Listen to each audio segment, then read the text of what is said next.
episode. I saw you wrote down 7. Oh, I'll trick you next time, because then you might say, no, we're on. If I write 9, and you'll be like, no, it's 8. Yeah, I've also got a blank notebook just because it makes me feel more comfortable to have a pen and paper in front of me. Okay, that's fair enough. I have no theme and no plan and no ideas, but I had one idea, and I thought we could just go through and try and get 10 points or 5 points on why people should work in home care or community care. Maybe pros and cons. Okay. Rather than opening a discussion and debate or anything like that. So we start with the pros or the cons? Take your pick. I always prefer bad news first. Go on. Good news after. Cons of working in community care. Okay, so the cons of working in community care is, well, I'd say... We'll just pick one and then discuss why, rather than all of them. Okay, the first one, antisocial hours. So community care, like anything in healthcare, means that it's around the clock normally. You have to certainly work evenings, you have to work weekends, you have to work bank holidays, public holidays, and that really, really, really puts people off, which is understandable. We're not debating it, so I can't say anything else, can I? No, I think that's a fair. That is one. Okay, so antisocial hours. 2, lack of recognition. So if you get a decent employer, it doesn't happen actually in the place of work, but Well, it happens. It does happen. Not if you've got a decent employer. Oh, I see. But generally, if you haven't, it happens. And even if you have, it happens nationally because the government and the country don't recognise the importance of home care workers. So that's pretty shitty. I forgot what your actual point was because we started talking about employers. Yes, lack of recognition. Lack of recognition. Lack of professional recognition, I'd say. Yeah, it's absolutely diabolical. Recognition that actually you might be doing the minor things like the Florence Nightingale, tiny changes, simple things actually make people survive and more comfortable happy at home and all the nice things. So anyway, that's a massive con, lack of recognition, national recognition professionally. Money's pretty shit. And again, that goes hand in hand with the recognition because things are very, very, very underfunded. So the money's not great. I mean, the money, to be fair, cons. I can only say it's bad. I think if somebody's willing to work full time in it, it's really good. Yeah. Like you can earn, what do some of our carers earn? Like over 40,000. 33,000 pounds a year. Yeah, which some people will be like, oh, that's not a lot. But in terms of you can leave school without any qualifications, come straight in and have a fairly decent hourly rate. Yeah, it's not bad. And the antisocial hours brings with it shift work, so you can work 12-hour days. And if you wanted to, you can work 4-5 days a week, hammer it, and actually earn some decent money. Yes, these are supposed to be the cons. I know. The other con would be, because it's a pro and a con, is the people that you work with.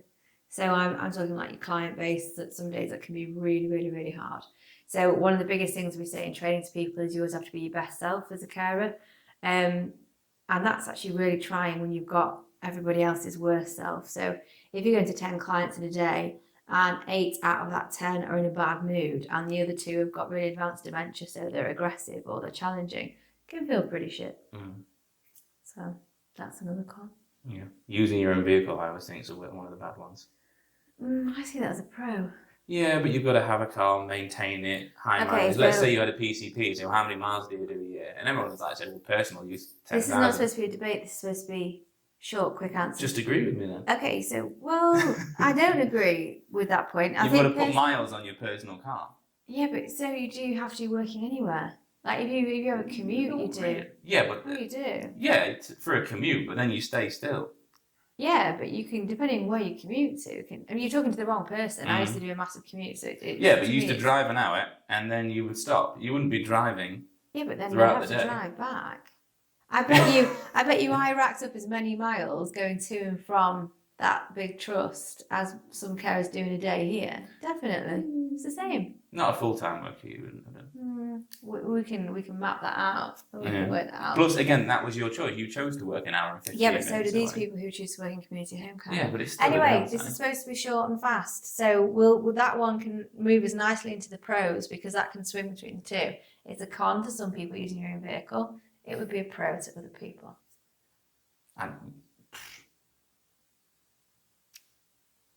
Okay, it's a messy job. Why is it messy? Well, bodily fluids. That's got to be a con, hasn't it? Well, yeah, in a way. Wounds, I think wounds are great. poo, phlegm.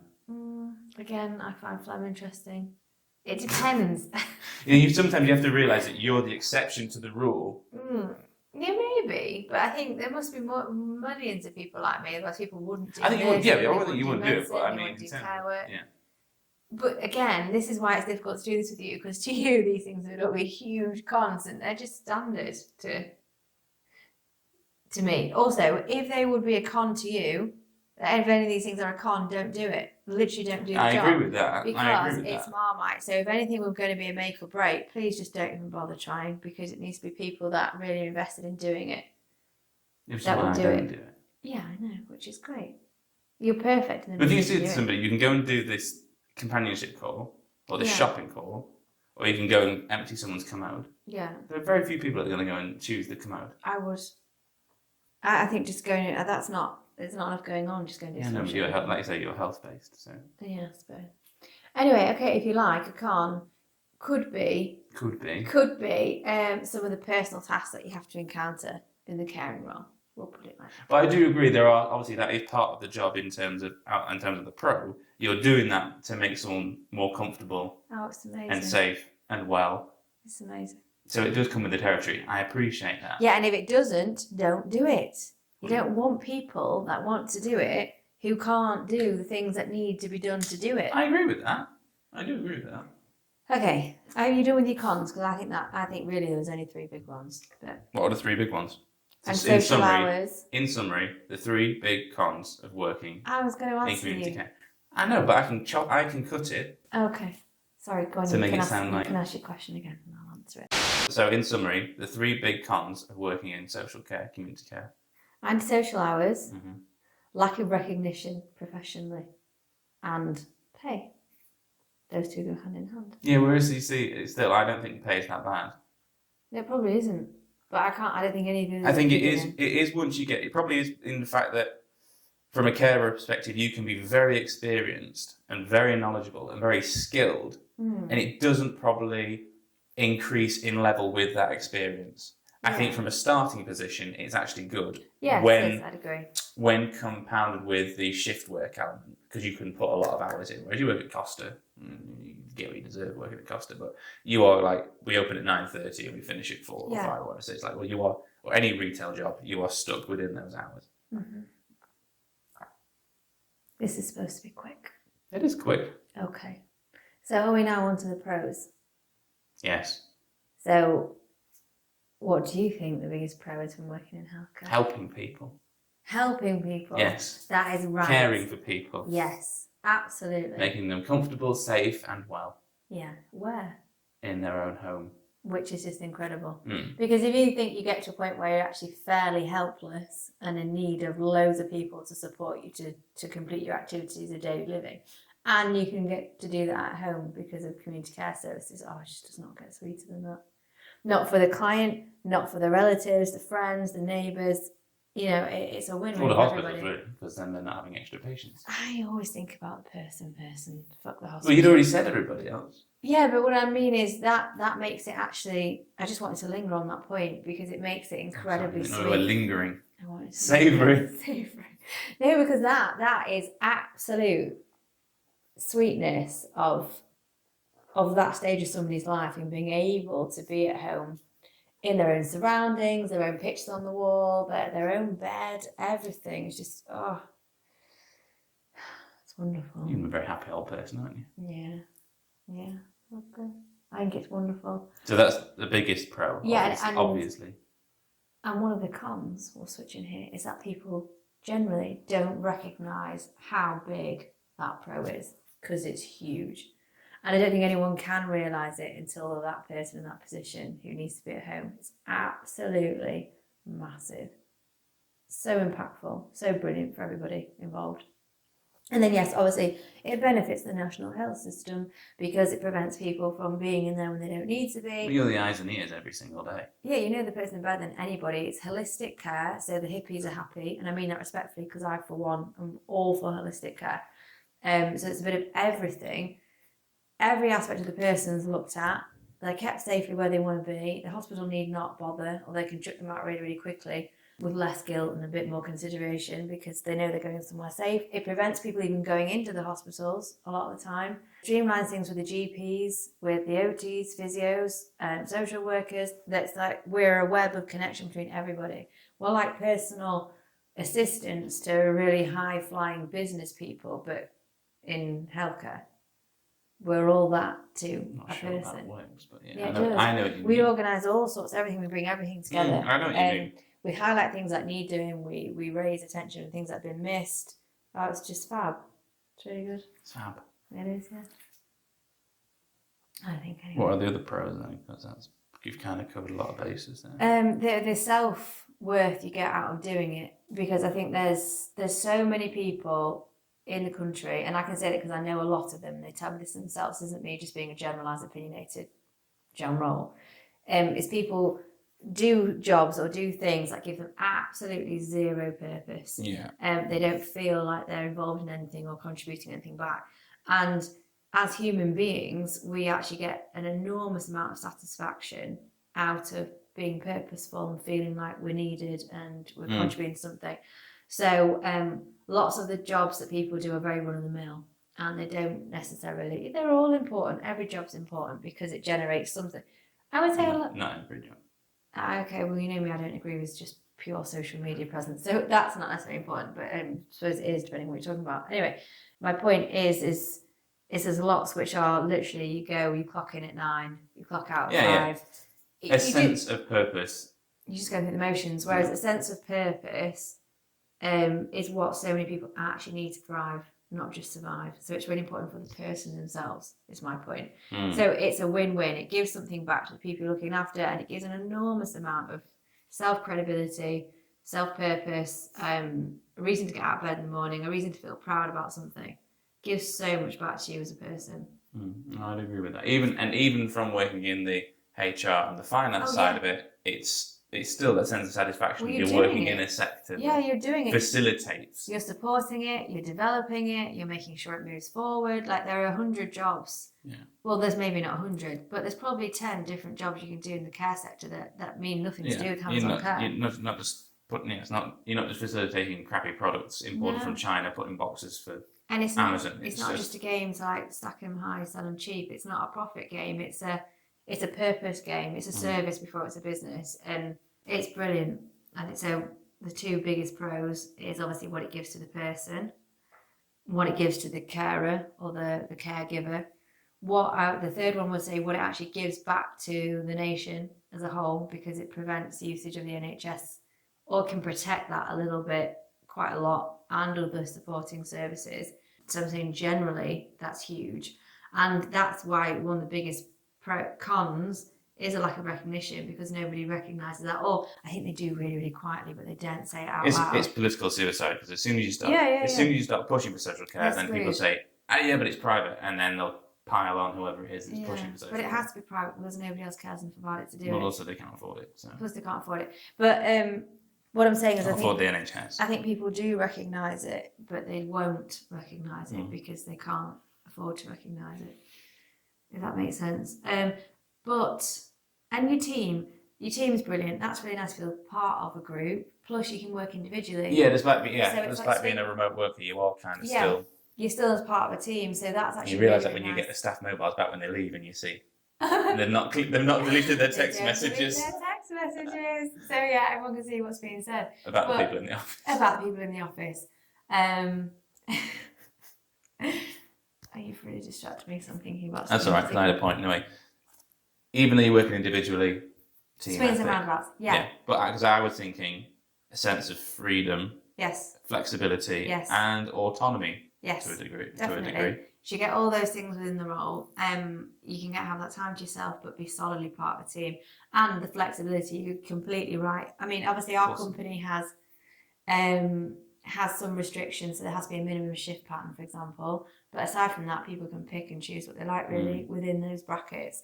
Lots of companies will let people choose when and where they can do anything, and that might feel great initially, but then that actually doesn't give much stability. Yeah, you need some there needs to be structure. But obviously, our company is a good example because We have early shifts and late shifts, and you don't have to do both of them in one day.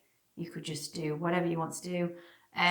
You can, like you said, you could do 4 long days, get it all that work done, and have 3 long days off. So lots of people work a pattern where they almost work 4 on, 3 off all the time, get a long weekend, whatever it might be.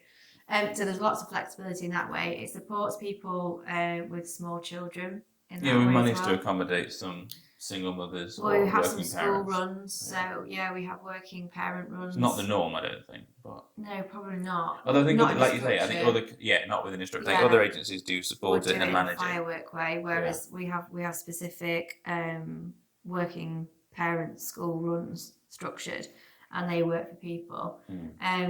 There's massive progressive opportunities. It's got to be a pro.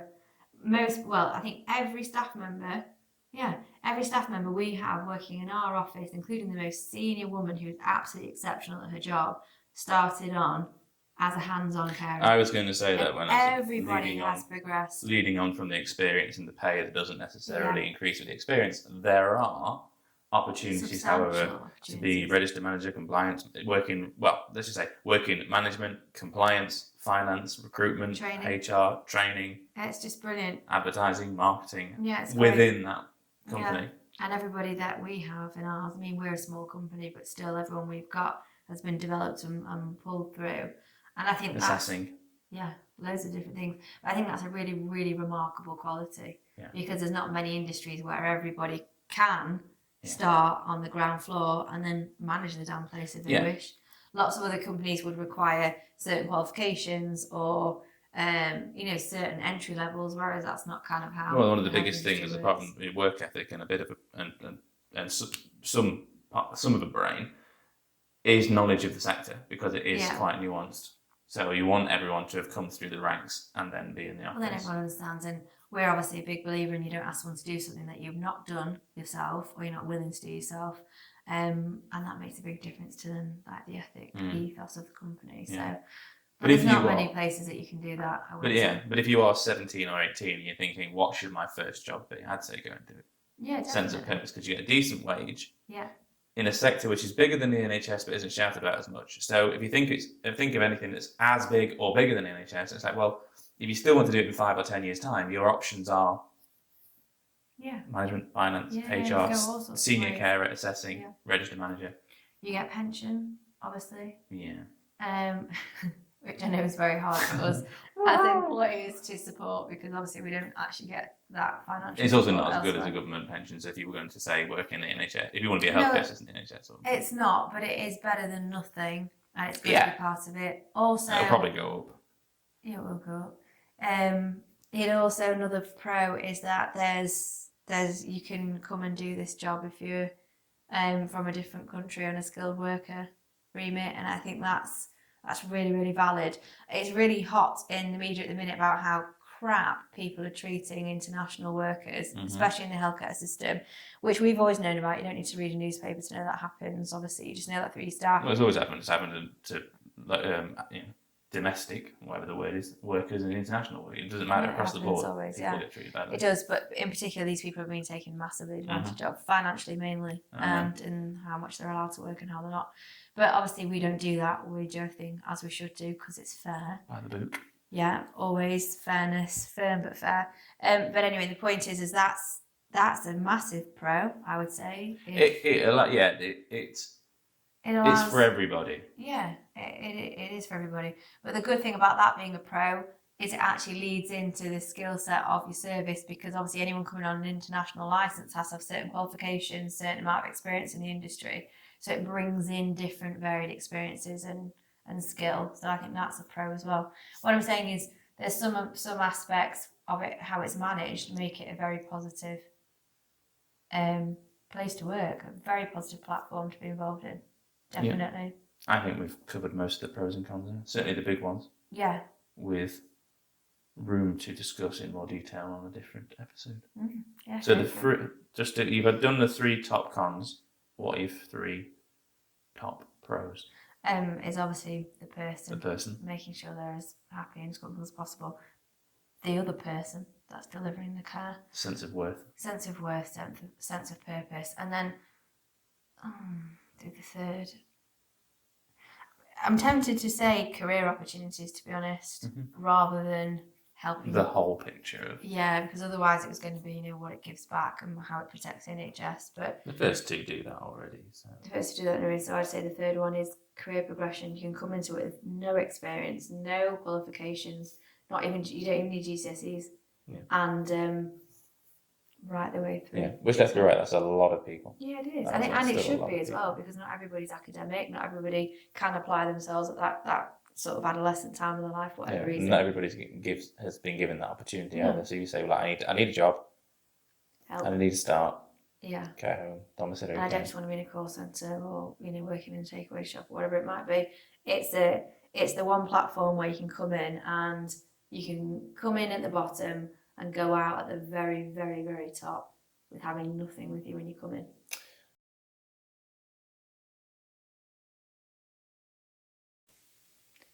Don't spoil the sweeten up the episodes. People like that aren't the people I'm talking about. It's not. Okay, we can cut that bit out. Please do. Thank you. Anyway, so there we are. End of episode 7. Cool. Okay, bye. Bye. Bye. Don't trip over anything on your way out. Okay. See ya. Catch you later.